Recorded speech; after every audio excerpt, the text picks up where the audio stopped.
7 दिन के लिए दफा 144 भी लगा दी, फिर भी दिल नहीं भरा तो हुकूमत की तरफ से मीडिया को भी हुक्मनामा जारी कर दिया गया कि मॉल रोड पर होने वाली रैली की कवरेज नहीं की जाएगी। हमारा अलमिया यह है कि राबरों ने अपने मफादात के तहफ़्फ़ुज़ के लिए इदारों को तबाह और बर्बाद करके रख दिया है। दोबारा इन्होंने गाड़ियां तोड़ दी मेरी, अब मैं दोबारा जुड़वाऊंगी, फिर खड़ी हो जाऊंगी, ऐसी कौन सी बात है?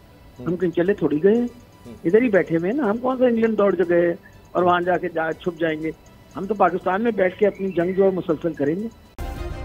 सब्सक्राइब करें और बेल दबाएं ताकि कोई खबर रह न जाए।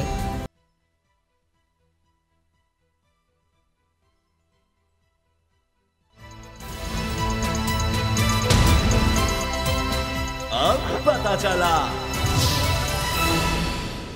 बिस्मिल्लाहिर्रहमानिर्रहीम, अस्सलाम वालेकुम। मैं हूं मोहम्मद उसामा गाजी और आप देख रहे हैं पता चला। आज लाहौर में जो कालक जमहूरियत के मुंह पर मली गई, इस पर सवाल उठ गए हैं कि पंजाब की निगरान हुकूमत खुद मुख्तार है या विफाक की सहूलतकार। इस हुकूमत के होते हुए क्या साफ शफाफ इंतखाबात मुमकिन हैं?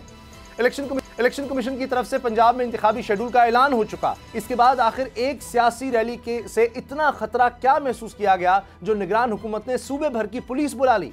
7 दिन के लिए दफा 144 भी लगा दी, फिर भी दिल नहीं भरा तो हुकूमत की तरफ से मीडिया को भी हुक्मनामा जारी कर दिया गया कि मॉल रोड पर होने वाली रैली की कवरेज नहीं की जाएगी।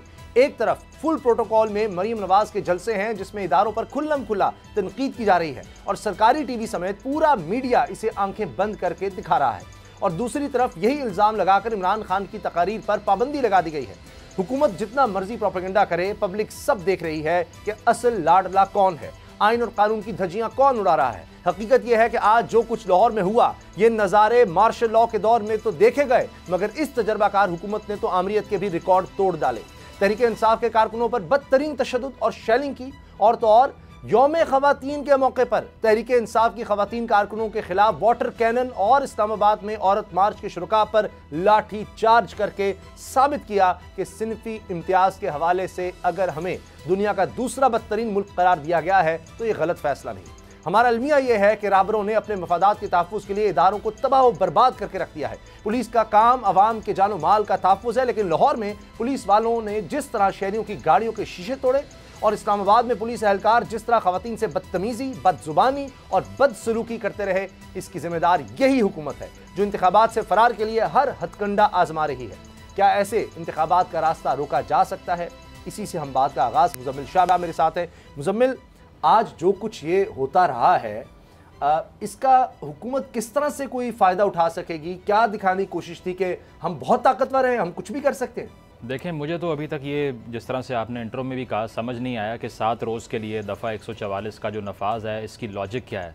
अगर एक पॉलिटिकल एक्टिविटी हो रही है तो या तो आप खुलेआम कह दीजिए कि तमाम पॉलिटिकल एक्टिविटी मुल्क के अंदर जो है वो मुअत्तल कर दी गई है और सिर्फ हम फैसला करेंगे किसने बाहर आना है, किसने एहतजाज करना है, किसने इंतखाबी मुहिम चलानी है और किसने जलसे और जुलूस करने हैं। क्योंकि मरीम साहिबा के जलसे इस सारी सूरत हाल के बावजूद जारी हैं, तो उसके ऊपर कोई कदगन नहीं देखी। लेकिन फवाद चौधरी साहब का मैं आज एक पोस्ट देख रहा था फेसबुक के ऊपर, और उन्होंने इस मौके पर ये मिसाल भी दी जनरल डायर की, जो कि कॉलोनियल जो है वो एम्पायर के एक रिप्रेजेंटेटिव थे, और यहाँ पर जो पॉलिटिकल एक्टिविटीज़ हुआ करती थी हिंदुस्तान के दौर में, जब इस पार्टीशन नहीं हुई थी उससे पहले, तो वो जो सियासी तमाम तर रैलियाँ थी उन पर क्रैकडाउन करते थे, उसकी मिसाल दी। और मैं एग्री करूँगा उस मिसाल से।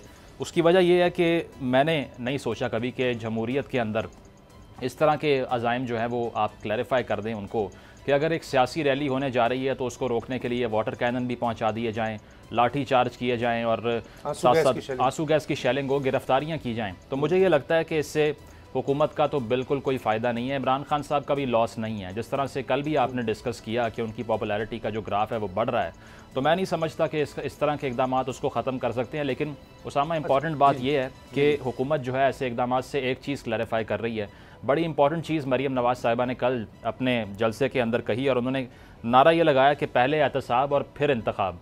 अब ये बड़ी इंपॉर्टेंट चीज़ है, ये क्लैरिफाई करती है उनके माइंड को कि पहले हमने फ़ैसला करना है कि इस मुल्क के अंदर किसका एहतसाब करना है, कैसे करना है, कितने मुकदमात दर्ज करने हैं, किसको गिरफ़्तार करना है, और जब हमारी तसल्ली हो जाएगी तो उसके बाद हमने इंतखाब की तरफ जाना है, क्योंकि इसके अलावा कोई हल नहीं है। अच्छा मुज़म्मिल, जो राना सनाउल्लाह साहब ने बात की वो कहते हैं जी एजेंसीज़ की रिपोर्ट्स थी जिसकी वजह से पंजाब हुकूमत ने दफ़ा 144 लगाई, और यानी दफ़ा 144 लगाने का मतलब है हुकूमत के पास इख्तियार होता है किसी भी वक्त किसी भी इलाके में कि जी 5 या इससे ज़्यादा लोग इकट्ठे नहीं हो सकते, ये उनके पास इख्तियार होता है और वो कहीं भी लगा सकते हैं किसी भी वजह से। तो वो तो ये बात कर रहे हैं कि जी ये है, लेकिन फिर जाहिर है कि औरत मार्च का भी फिर मामला आ जाता है। बिल्कुल, वो जिस तरह से उसके ऊपर भी मैंने आज फुटेज देखी है, इस्लामाबाद के अंदर जो लाठी चार्ज किया गया है और उसमें गालिबन एक एसपी साहब थे जो चिल्ला कर बता रहे थे कि हमें हाथ मत लगाओ और यहाँ से पीछे हट जाओ, धक्के भी दिए जा रहे थे, लाठियाँ भी बरसाई गई।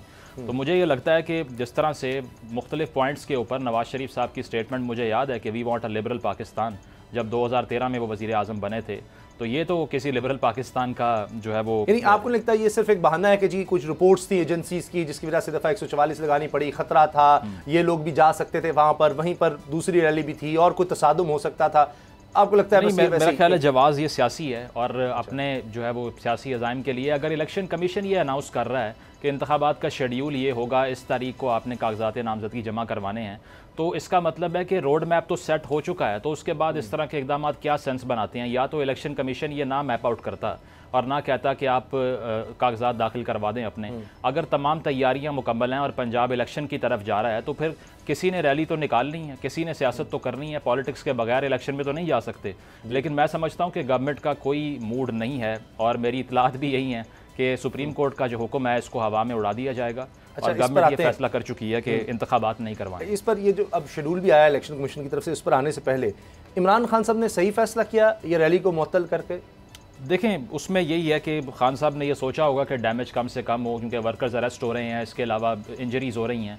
तो इस सूरत हाल के अंदर अगर तसादुम हो रहा है और पुलिस आपके सामने खड़ी हुई है जो कि ऑफिसर्स ऑफ द लॉ हैं, जो स्टेट को रिप्रेजेंट करते हैं, तो मैं समझता हूँ कि उन्होंने डैमेज कंट्रोल के लिए ये फैसला किया होगा। अदरवाइज़ किसका जो है वो ये प्लान अगर हो कि उसने रैली करनी है और खान साहब की तरह का जो लीडर है जिसने बाहर आने का फैसला किया है, बेशक वो बात करते हैं सिक्योरिटी थ्रेट्स की और कहा जाता है कि वो अदालत में पेश नहीं हो सकते, लेकिन उसके बावजूद ये रिस्क लेने को वो तैयार हुए हैं, तो उसकी मुअत्तली यही सिग्निफाई करती है कि तसादुम के मूड में वो नहीं है और ना अपने वर्कर्स को मैं समझता हूँ कि वो कॉम्प्रोमाइज़ करना चाहते हैं। ये मुज़म्मिल कोई भी गवर्नमेंट हो, ये तो एक पुलिस ट्रेनिंग तो है जो हम अभी मनाजिर दिखा रहे हैं, आप भी देख रहे हैं।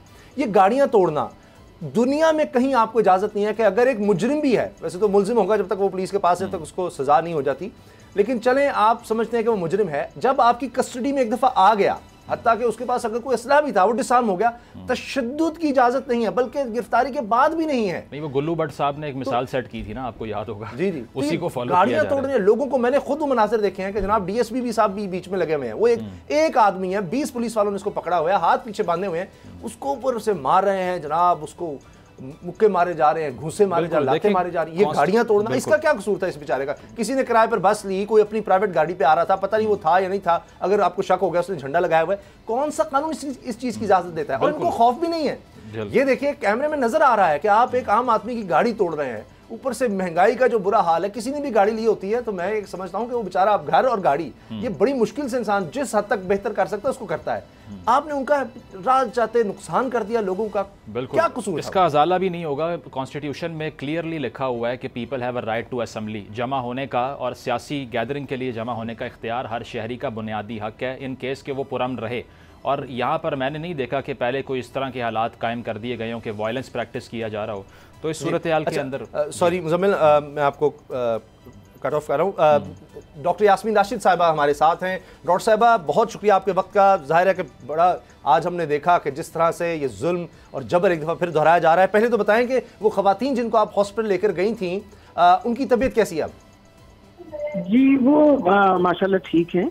वो एक्चुअली शी फेंटेड, वो बेहोश हो गई थी। उनके ऊपर वो जो इतना वो आपको पता है बड़े पावरफुल वो वाटर स्टीम होती है, उससे वो गिरी, उनके सर के पीछे चोट थोड़ी सी लगी। खैर उनके सारे टेस्ट वेस्ट करवा दिए थे, शुक्र है खुदा का कि शी इज मच बेटर। लेकिन दो बेचारे हमारे बंदों को हेड इंजरीज हुई जिनको सर पे डंडे मारे गए। डॉक्टर साहब के भी टांके लगे। जी हमें भी बड़ा ये अफसोस और दुख होता है सब देखकर। आपकी गाड़ी जिस तरह पहले तोड़ी गई, तशद्दुद किया गया, ये तो उसको दोहराया गया, हमने नहीं देखा। तोड़ दी है मेरी गाड़ी, आप तसल्ली रखें, उन्होंने गाड़ियां मेरी दोबारा तोड़ दी है। ये आपकी हिम्मत और हौसला है जी, आप इस पर फिर भी मुस्कुरा रही हैं। लेकिन ये हमें भी समझ नहीं आ रही। मेरे साथ मुजम्मिल हैं हमारे को एंकर, हम यही डिस्कस कर रहे हैं कि इससे हुकूमत को कोई फायदा नहीं होना।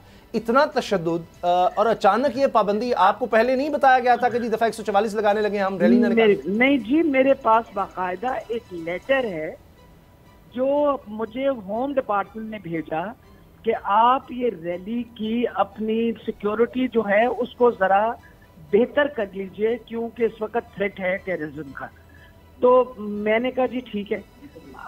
वो उसके बाद क्या हुआ कि हमें तो पता ही नहीं था कि इजाजत नहीं है, मेरे पास वो लेटर था, तो हम तो सारी तैयारी कर रहे थे रैली की, वो मारपीट शुरू हो गई हमारी, हमें तो पता भी नहीं था इस बात का। डॉक्टर साहब, आपको लॉन्गर रन में लगता है कि ये 7 रोज़ के लिए दफ़ा 144 नाफिज की है, इसको एक्सटेंड भी ये कर सकते हैं और पर्पज़ ये है कि कोई पॉलिटिकल एक्टिविटी तहरीक इंसाफ ना कर सके, या फिर जेन्युइन कोई कंसर्न है इनका? देखिए मुझे एक बात बताइए, जब शेड्यूल इलेक्शन का अनाउंस हो गया है तो आप पॉलिटिकल एक्टिविटी कैसे रोकेंगे? कोई पॉलिटिकल एक्टिविटी रोक सकता है? जंग के दौरान में भी नहीं रुकती, तो आप इस दौरान में कैसे रोकेंगे? यानी इंपॉर्टेंट चीज है कि अगर शेड्यूल ना अनाउंस होता तो फिर भी कोई बहाना होता। अब तो बाकायदा इलेक्शन का शेड्यूल अनाउंस हो गया और शेड्यूल अनाउंस होने के बाद ये सारा कुछ हो रहा है। डॉक्टर साहब, लेकिन देखें एक जेस्चर भी है, ये जेस्चर ये है कि अगर एक रैली नहीं हो सकती तो फिर इंतखाबात कैसे होने दिए जाएंगे? अल्लाह ताला खैर रखेगा, हम तो कायम है ना, कहीं भाग थोड़ी गए हम तो आज मैंने आपको बताया दोबारा नहीं गाड़ियां तोड़ दी मेरी, अब मैं दोबारा जुड़वाऊंगी फिर खड़ी हो जाऊंगी, ऐसी कौन सी बात है? हम कहीं चले थोड़ी गए, इधर ही बैठे हुए ना, हम कौन सा इंग्लैंड दौड़ गए और वहां जाके छुप जाएंगे? हम तो पाकिस्तान में बैठ के अपनी जंग जो है मुसलसल करेंगे और इंशाल्लाह आइन का, इंशाल्लाह आप देखिएगा आइन का बोलबाला होगा, कुछ नहीं होगा। अच्छा, आप उम्मीद है कि इलेक्शन जो है वो 30 अप्रैल को कम से कम पंजाब के तक होंगे। ये फरमाइएगा कि आज अदालत में केस था, जिस तरह पाबंदी लगाई गई है इमरान खान साहब की तकारीर पर, तो वो जज साहब ने कहा माजरत कर ली सुनने से, तो ये तो ऐसे लग रहा है आपकी तो तहरीक ही है, आज की रैली का उन्वान ही था अदलिया बचाओ मुल्क बचाओ। मैं उसके ऊपर कोई कमेंट इसलिए नहीं देना चाहती, खुदा जाने कितना इस वक्त लोगों के ऊपर प्रेशर डाल के और इस वक्त ये सिचुएशन इस तरह की बना रहे हैं, अल्लाह खैर करेगा। कब तक रोकेंगे? अच्छा, मैं कई दफा दिल में सोचती हूँ कि बकरे की माँ कब तक खैर बनाएगी। वजह ये है भाई, इलेक्शन तो आज ना हुई तो कल होगी, तो जब होगी तो हम इंशाल्लाह जीत जाएंगे। ऐसी कौन सी बात है? ये कर लें जो करना चाहते हैं। पाकिस्तान की अवाम इस वक्त इमरान खान के साथ खड़ी है और इंशाल्लाह सब वोट देंगे और निकल के घर से वोट देंगे। आप बिल्कुल फिक्र ना करें, हमें कहने की शायद जरूरत नहीं पड़ेगी। अच्छा डॉक्टर साहब, आप तो अब होता ना इतना अरसे से ये सह रही हैं, तो इंसान कई दफ़ा समझ भी जाता है इनके हथकंडों को, तो आपको क्या लगता है किस वजह से ये सब किया आज इन्होंने? ये मुझे नहीं समझ आ रही कि क्यों किया था। मैं तो समझूंगी कि बहुत ही बड़ी भौखलाहट है, इससे कौन सी इनकी इमेज बेहतर हो जाएगी? लोगों ने गालियां ही देनी, बुरा भला ही कहना, और क्या कहेंगे इनको? डॉक्टर साहब, इसके अलावा इलेक्शन कमीशन का जो शेड्यूल है उसके मुताबिक 12 से 14 मार्च तक कागजात दाखिल करवाने हैं, तो पार्टी डिसाइड कर चुकी है कैंडिडेट्स को? क्योंकि खान साहब ने कंसर्न शो किया था कि पंजाब की लीडरशिप मैंने अभी अनाउंस कर दी तो बड़ा मसला हो जाएगा पार्टी के अंदर। इंशाल्लाह वो बहुत हद तक काम हुआ है, और अगर 12 से 14 कागज जमा करवाने, मेरा ख्याल कागज जमा करवाने अपनी जगह है, टिकट जो है ना वो उसका भी शेड्यूल आएगा, हमारे पास काम हुआ है हमारा इंशाल्लाह। And who is going to lead Punjab? Punjab lead कौन करेगा, ये बता सकती हैं आप अभी? ये तो बड़ा मुश्किल सवाल कर दिया, मुझे क्या पता कौन लीड करेगा। कोई गेस्ट तो होगा डॉक्टर साहब? नहीं बिल्कुल कोई गेस्ट नहीं। अच्छा। और इंशाल्लाह उम्मीद ये है कि इंशाल्लाह तहरीक इंसाफ भारी अक्सरियत से जीतेगी। अच्छा डॉक्टर साहब, 7 दिन के लिए दफ़ा 144 है, आप अब तहरीक इंसाफ की तरफ से क्या लाएमल होगा? क्योंकि मेरा ख्याल है हम जाके लीगल इस पे वो लेंगे, हेल्प लेंगे, और इंशाल्लाह मुझे बहुत उम्मीद है कोर्ट से, क्योंकि जब अगर एक दफ़ा अनाउंस हो गया शेड्यूल तो आप सियासी एक्टिविटी तो रोक ही नहीं सकते ना, यू कांट स्टॉप सियासी एक्टिविटी फॉर इलेक्शन इन आज। डॉक्टर साहब, राना सनाउल्लाह साहब ने आज अक्यूज़ किया है पीटीआई को कि क्योंकि वुमेंस मार्च हो रहा था, इसी रूट पर था, उसको डिसरप्ट करने के लिए भी पीटीआई ने ऐसा किया है और रूट भी सेम रखा है। बड़ा ही बेगैरत आदमी और बेशर्म इंसान है, इससे ज़्यादा झूठा मक्कार। मैं तो कई दफ़ा दिल में सोची हूँ, या अल्लाह इस पाकिस्तान का क्या नसीब है, एक कातिल जो है वो बैठा हुआ है बतौर इंटीरियर मिनिस्टर। मुझे तो आज पहली दफ़ा पता चला उनको औरतों के साथ इतनी हमदर्दी है। मैं शायद अपने आप को औरत ही समझती हूँ, ये दूसरी मरतबा गाड़ी दौड़ाई है मैंने और दूसरी तरफ मार खाई है हमने। ये औरतों की हमदर्दी की बात करें, आज औरतों का आलमी दिन था ना, तो तशद्दुद तो सारा औरतों पे हुआ है। वो खातून को उठा के मैं अस्पताल लेके गई थी ना, ये आप इस राना सनाउल्लाह की बात पे आप यकीन कर सकते थे? आप पर तो खैर दहशतगर्दी के पर्चा भी हो गया था। ये फरमाइएगा 30 अप्रैल पंजाब में इलेक्शंस की तारीख है, आप पर उम्मीद है कि इंशाल्लाह पाकिस्तान में आइन और कानून के मुताबिक इलेक्शन होंगे, 30 तारीख को होंगे। अब तो शेड्यूल भी आ गया, कब कागजात नामजदगी हैं, जांच पड़ताल है, फाइनल लिस्ट कब लगनी है, वो सब आ गया। खैबर पख्तूनख्वा के हवाले से बताएं, वहाँ तो गवर्नर साहब कहते हैं जी नहीं अभी मैं आता हूँ आपकी तरफ, अभी आप आए हैं, अब मैं अगले हफ्ते मैं आऊँगा। तो ये तो पता नहीं कब तक ये मुलाकातों का सिलसिला चलेगा। या फिक्र न करिए, अनकरीब वो भी हमसे मुलाकात कर लेंगे, आप तसल्ली रखिए इंशाल्लाह। अच्छा, अब इलेक्शन कमीशन जिस तरह से चल रहा है, कहीं नोटिस इमरान खान साहब को आ जाते हैं, काबिल ज़मानत वारंट गिरफ्तारी भी, साथ शेड्यूल भी, तो कहीं इलेक्शन कमीशन भी दबाव की वजह से है, जहां उसको लगता है कि अच्छा थोड़ा सा दबाव आ जाता है कहीं आप देखिए, हमने हमेशा आपसे कहा कि पार्शल है इस वक्त, तो वो जो मुलाजमत कर रहे हैं और हमें भी पता है इनकी ये जो पीडीएम उनकी मुलाजमत कर रहे हैं तो करते रहे।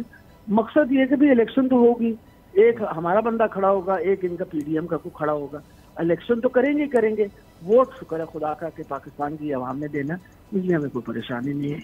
पाकिस्तान की आवाम इंशाल्लाह देखिएगा निकलेगी और वोट देगी और इमरान खान को कामयाब। डॉक्टर साहब अभी तो बहुत मुश्किल सा होगा ये कि बताना, लेकिन फिर भी अंदाजन कितने लोग गिरफ्तार किए गए हैं? अभी तो आप ज़ाहिर है अभी कुछ लोगों की तीमारदारी में गिरफ्तार आ गया, अभी जाके मैं लिस्ट का पता करके फिर आपको इंशाल्लाह खबर भिजवा दूंगी कितने लोग गिरफ्तार हुए। ठीक है, चले बहुत शुक्रिया, बहुत बहुत शुक्रिया। डॉक्टर यास्मीन राशिद साहबा, सीनियर रहनुमा तहरीक इंसाफ हमारे साथ थी।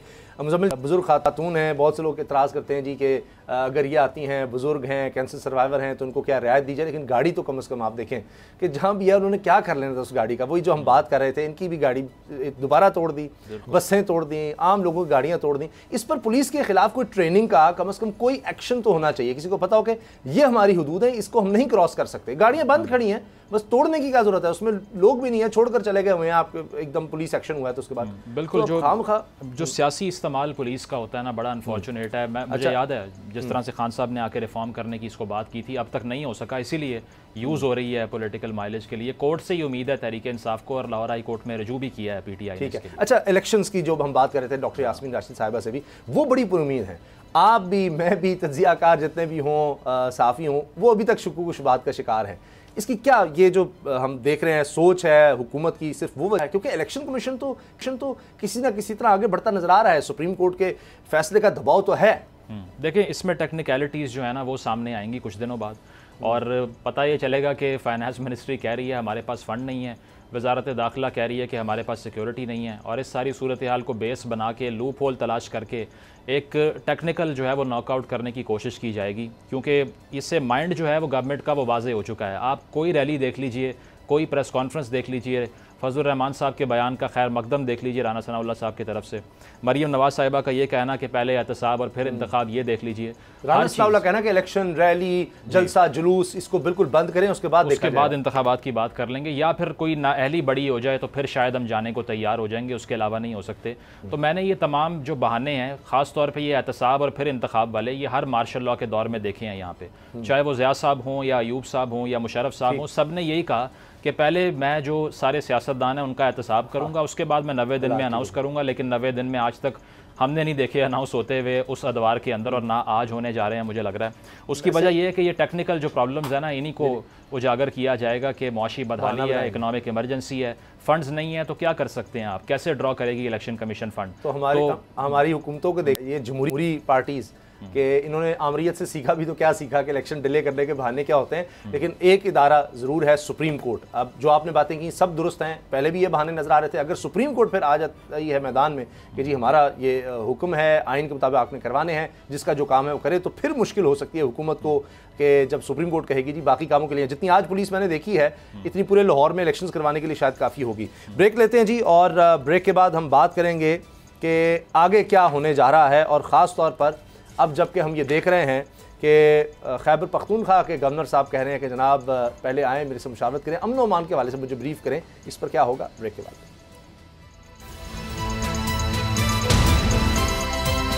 अब पता चला।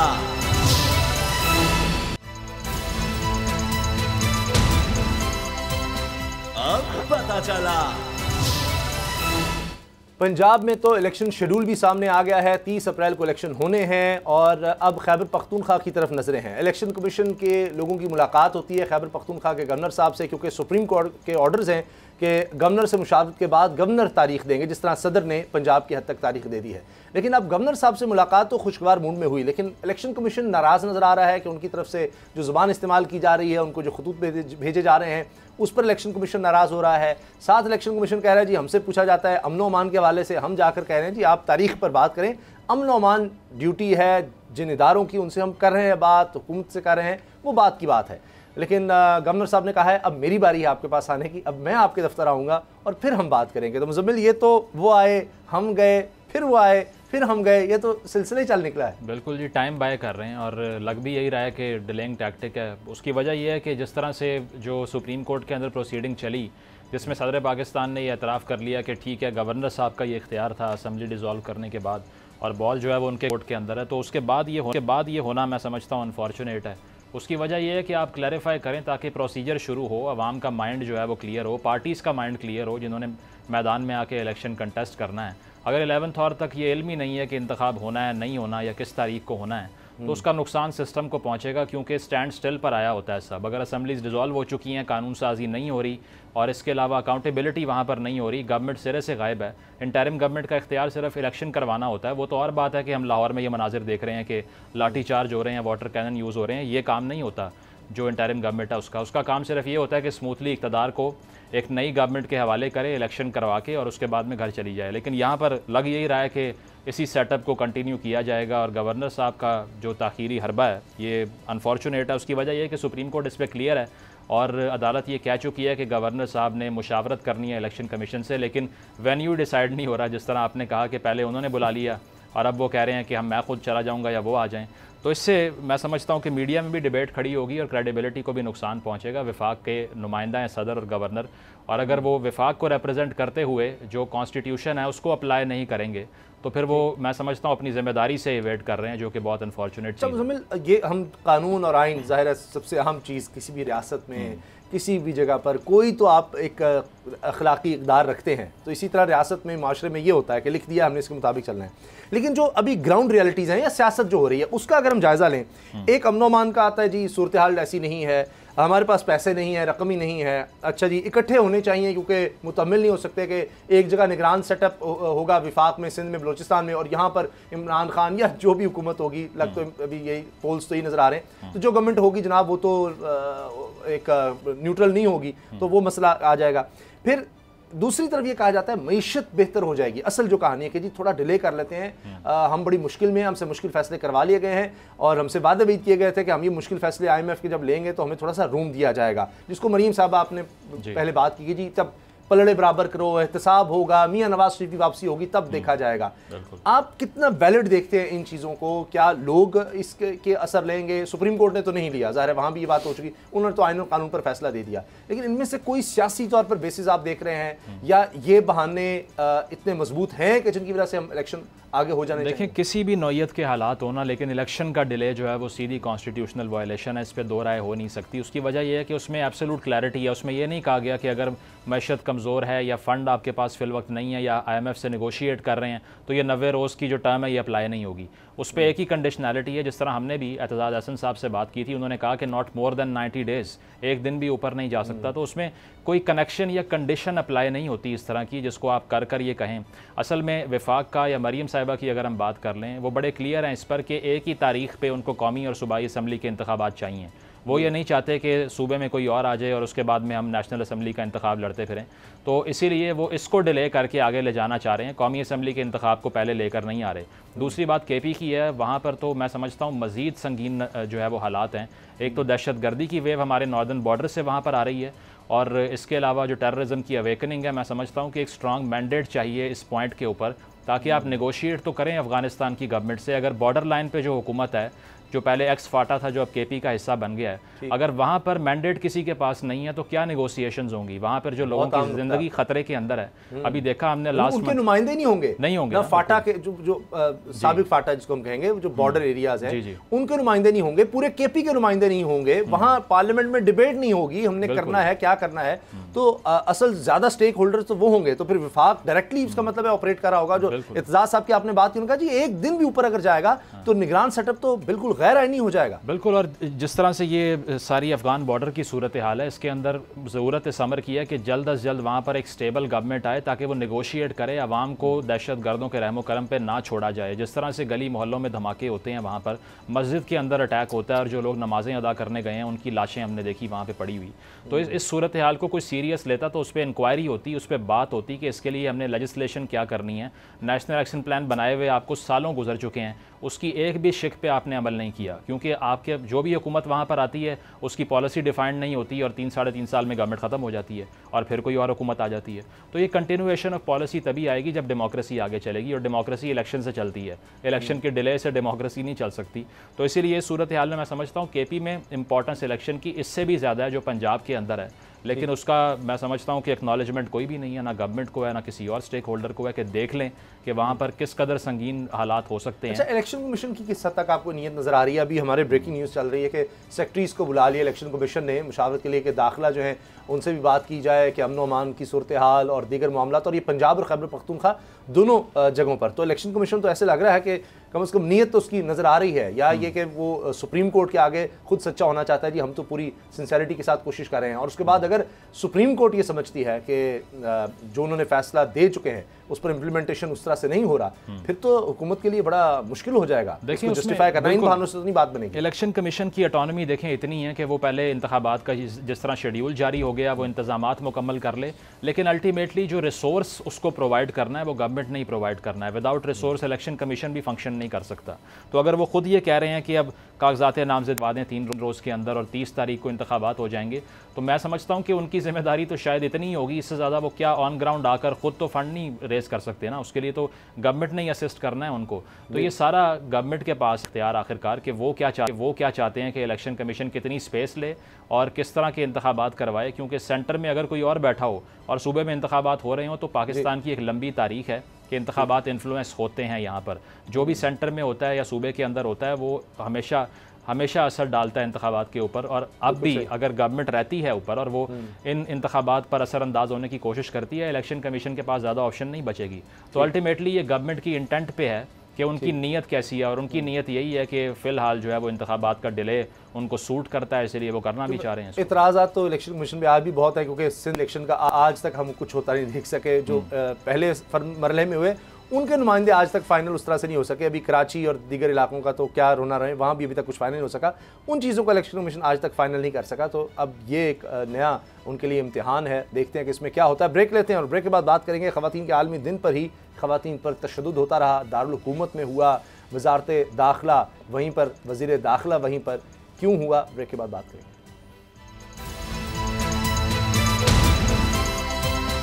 अब पता चला।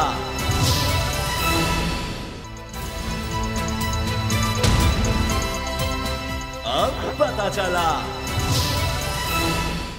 ख़वातीन के आलमी दिन के मौके पर हमने इस्लामाबाद में भी सूरत हाल देखी, जिस पर राना सनाउल्लाह साहब वज़ीर दाखिला ने माजरत भी की।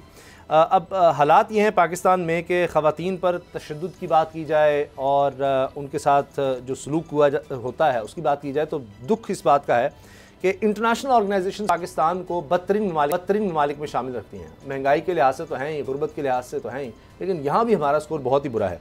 वर्ल्ड इकनॉमिक फोरम की सिनफी मसावात के मुतालिक ताज़ा रिपोर्ट में पाकिस्तान को दूसरा बदतरीन मुल्क करार दिया गया है, और ग्लोबल जेंडर गैप इंडेक्स में जो 4 बुनियादी चीज़ें हैं उनको देखते हुए जिन शोबों में मुआशी मौक़े, तालीम का हुसूल, सेहत व ज़िंदगी, सियासी इख्तियारात इनमें शामिल हैं।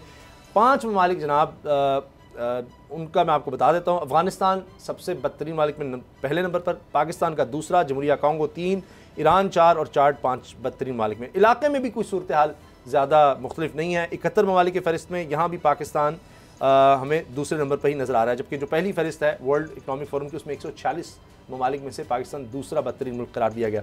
मुज़म्मिल, कोई कहीं भी इस तरह की कोई होती है नंबरिंग या कोई स्टडी होती है तो बड़ा अफसोस है। हम कैसे कहेंगे, रिप्रेजेंट करेंगे पाकिस्तान को इंटरनेशनल फोरम्स पर, या पाकिस्तान के हर लिहाज से ये चीज़ें जुड़ती हैं। माशी हवाले से इन्वेस्टमेंट आपने लानी हो, अपना इमेज बेहतर करना हो, तो ये हमारे लिए तो बड़ी लम्हे फिक्री है। बिल्कुल उसामा, देखें ये डिबेटेबल रहा नहीं है। अब होता ये है कि जब भी इशूज़ की बात होती है तो लोग कहते हैं मसाइल किधर हैं, हमें तो नज़र नहीं आते, लेकिन ये फैक्ट्स जो आपने भी बताया, नरेट किए हैं, ये बड़े क्लियर हैं इस चीज़ को लेके। वर्ल्ड इकनॉमिक फोरम की जो रिपोर्ट है कि second worst country in the world according to the gender gap, तो ये बताती है हमें कि अपॉर्चुनिटीज़ जो हैं वो बड़ी स्क्वीज्ड हैं ख़वातीन के लिए, वो चाहे इकनॉमिक अपॉर्चुनिटीज़ हों, इसके अलावा इसमें हेल्थ केयर की बात भी है, राइट टू एजुकेशन की बात भी है।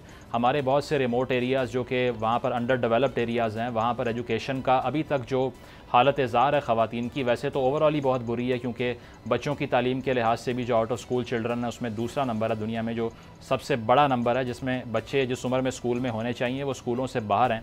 लेकिन ख़वातीन का स्पेशल केस है, बलूचिस्तान के अंदर भी आप देख लीजिए लिटरेसी जो है वो खासी कम दिखाई देती है अगर दुनिया भर के स्टैंडर्ड दिखाए जाएँ उसके अंदर। और दूसरी चीज़ ये है कि जो जेंडर वायलेंस है वो भी एक प्रेवलेंट पाकिस्तान के अंदर ट्रेंड रहा है, और इसके साथ साथ हेल्थ केयर जो है वो भी बहुत कंसर्निंग चीज़ है। तो कोई भी माशरा, बांग्लादेश की मिसाल आप ले लीजिए, 71 के बाद से अब तक जिस तरह से डेवलप हुआ है, इस टाइम खित्ते में सबसे बेहतरीन ममालिक में वो शामिल हो रहा है। उन्होंने सिर्फ एक दो काम किए हैं, एक तो लिटरेसी ख़वातीन की उस पर इन्वेस्ट किया है, और दूसरा एम्प्लॉयमेंट की अपॉर्चुनिटीज़ दी हैं, और उससे चेंज इतना बड़ा है कि आप उनकी जीडीपी ग्रोथ को अपने से कंपेयर करें इस टाइम पे तो बहुत फ़र्क मिलेगा आपको। और उसकी वजह यही है कि ख़वातीन को वर्क फोर्स में अगर आप शामिल कर लें, अगर उनको अपॉर्चुनिटीज़ दें, तो 50% जो पाकिस्तान की आबादी है अगर वो मोबिलाइज हो जाती है और इसके साथ साथ वो उनको एम्प्लॉयमेंट की अपॉर्चुनिटीज़ मिलती हैं, तो जीडीपी ग्रोथ में कंट्रीब्यूशन होती है। तो हमें इसको नेशनल लेवल पे सोचना पड़ेगा कि ये सिर्फ शख्सी आज़ादी की बात नहीं है, ख़वातीन की सिनफी आज़ादी की बात नहीं है, ये तरक्की की बात भी है, ये कौम की बात भी है, पाकिस्तान के फ्यूचर की बात है। और इसके बगैर मैं समझता हूँ कोई डेवलपमेंट का फार्मूला जिसमें ख़वातीन जिसका हिस्सा ना हो वो कभी भी सक्सेसफुल नहीं हो सकता। दूसरी बात, जो इस्लामाबाद के अंदर जो शुरू में आपने बात की, जो बेटन चार्ज किया है आज ख़वातीन को, बहुत ही अफसोसनाक मनाज़र हैं। उसकी वजह यह है कि प्रोटेक्शन के लिए जिन अफसरान को अपने टैक्स पेयर के पैसों से तनख्वाहें मिलती हैं, पुलिस के अफसरान को, अगर वही तशद्दुद करेंगे और लाठी चार्ज करेंगे तो इससे ख़वातीन की कॉज अंडरमाइन होती है। इस मौके के ऊपर आकर पॉलिटिशियंस को भी देखना चाहिए कि हम लेजिस्लेशन करें, कानून साजी करें ख़वातीन के हक़ में। और बड़ी अफसोस की बात है कि गुज़श्ता दौर के अंदर भी और हमेशा ये होता भी आया है कि कोई डोमेस्टिक वायलेंस का बिल हो या कोई ऐसी चीज़ हो, उसको स्टॉप कर दिया जाता है, उस पर बहुत डिबेट शुरू हो जाती है कि ये पास ऑन होना चाहिए, नहीं होना चाहिए, जो कि नहीं होना चाहिए। दुनिया भर में ये डिबेट सब ख़त्म हो चुकी हैं कि वायलेंस अच्छा है या बुरा है, या फिर ये टॉर्चर जो है ये अच्छी चीज़ है या बुरी चीज़ है। अनफॉर्चुनेटली पाकिस्तान में ये डिबेट अब भी ख़त्म नहीं हो रही। उसमें जब भी आप कोई लेजिस्लेशन करने की कोशिश करते हैं तो एक पूरी अपोजिशन खड़ी हो जाती है उसके आगे, जो कि नहीं होनी चाहिए। तो मैं समझता हूँ कि पाकिस्तान में जो इकनॉमिक कोलैप्स है उसकी एक रीज़न ये भी है कि हमने आधी वर्क फोर्स पे काम ही नहीं किया, हमने उनको ना एजुकेट किया, ना अपॉर्चुनिटीज़ प्रोवाइड की, ना लिटरेसी प्रोवाइड की। और उसकी वजह यह है कि जब तक एक घर में जो खातून है वो ख्वानगी हासिल नहीं करेगी, तालीम हासिल नहीं करेगी, तो जो आगे नस्ल होगी या बच्चे होंगे वो एजुकेट हो ही नहीं सकते। तो तरक्की का डायरेक्ट लिंक है ख़वातीन की लिटरेसी से, उनको अपॉर्चुनिटी दी जाए, और साथ साथ जो हरासमेंट होती है उसको भी कंडेम करना चाहिए ताकि उनके लिए सेफ स्पेसेस क्रिएट हों काम करने के लिए, तालीम हासिल करने के लिए। एक बड़ी अच्छी बात हमारे आइन में, बहुत सी अच्छी बातें हैं अगर उन पर अमल हो जाए, ये भी है कि हमारे यहाँ कानून सबके लिए बराबर होगा, लेकिन बच्चों और ख़वातीन के लिए आप स्पेशल कानून बना सकते हैं। यानी ये आइन में हमारे ये दर्ज है कि उनको आपने प्रायोरिटी देनी है, उनके लिए एक स्पेशल ट्रीटमेंट रखा गया है आइन में, लेकिन अनफॉर्चुनेटली बिल्कुल ही उससे उलट होता है। और ये जिस तरह से आपने खानदगी की भी बात की, तो मेजॉरिटी हमारे बच्चे तो स्कूल जाते ही नहीं है। लेकिन ये बेनिफिट इनकम सपोर्ट प्रोग्राम हम देखते हैं, या एहसास प्रोग्राम तरीके इंसाफ ने उसमें उसको शामिल किया। बेसिकली वो ये था कि ख़वातीन को एम्पावर करें, लेकिन लगता है कि उससे वो उतना फ़र्क नहीं पड़ा, शायद इसलिए कि आबादी के लिहाज से 90 लाख लोगों तक आप पहुंचेंगे तो वो फ़र्क नहीं है, जब तक कि आपने जो बात की कि एजुकेशन नहीं देंगे। ये कैश स्टाइपेंड देना या उनको किसी कारोबार की तरफ लाना वो अपनी जगह है, लेकिन जो बचपन से उसकी एक बिल्ड होनी है, एक वर्क फोर्स आपने बनानी है, वो तो जब तक तालीम नहीं होगी नहीं हो सकेगा। क्योंकि स्कूल एनरोलमेंट जो है वो बढ़ नहीं रही। अगर स्कूल एनरोलमेंट नहीं बढ़ेगी तो ये सारा जो कैश प्रोग्राम है या इस तरह की असिस्टेंस की चीज़ है वो तालीम नहीं दे सकता, उसके लिए एनरोलमेंट बढ़ानी पड़ेगी आपको, उससे ही फ़र्क जो है वो वाज़े होगा असल में। उम्मीद करते हैं कि इस तरफ जितने भी हमारी सियासी पार्टी हैं मंशूर में तो शामिल काबिल अमल प्रोग्राम सबके सामने लाया जाए, और जिस तरह हम आइन में देखते हैं कि चीज़ दर्ज है तो एक प्लान बनाया जाए जिसको इम्प्लीमेंट किया जाए। कोई भी गवर्नमेंट हो, किसी भी पार्टी की हो, तो ख़वातीन के लिए ख़ास तौर पर, क्योंकि अगर ख़वातीन को एम्पावर किया जाएगा, एजुकेशन पर उनकी ज़्यादा तवज्जो दी जाएगी, तो पूरा ख़ानदान हम बदल सकते हैं और इससे पूरे मुल्क में आप बड़ी तेज़ी से बेहतरी ला सकते हैं। प्रोग्राम देखने का शुक्रिया, इजाज़त दीजिए, अल्लाह हाफ़िज़। अब पता चला।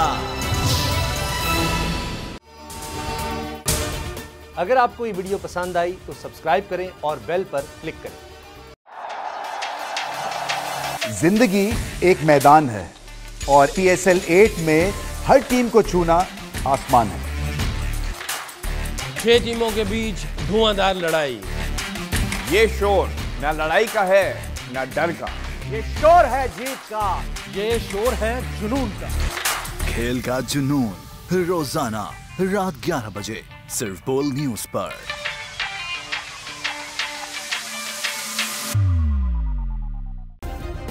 सब्सक्राइब करें और बेल दबाएं ताकि कोई खबर रह न जाए।